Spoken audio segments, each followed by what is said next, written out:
The Malay edition of the first volume of Xi Jinping, The Governance of China, was launched in Kuala Lumpur on Tuesday.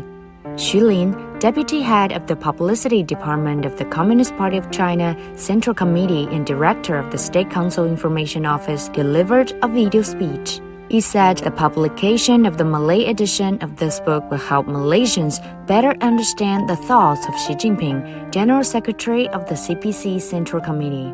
Xu said that the first, second, and third volumes of Xi's book comprehensively and systematically present the development process of Xi Jinping thought on socialism with Chinese characteristics for a new era and are keys to understanding China and the CPC. Speaker of the lower house of Malaysia's parliament, Azhar Azizan Harun, said that under the leadership of President Xi, nearly 100 million people had been lifted out of poverty in China within less than 10 years, which is an amazing accomplishment.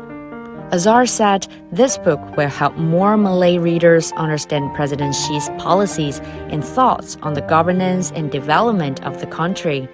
The launching ceremony was attended by some 150 political leaders, government officials, academicians, and reporters, among others.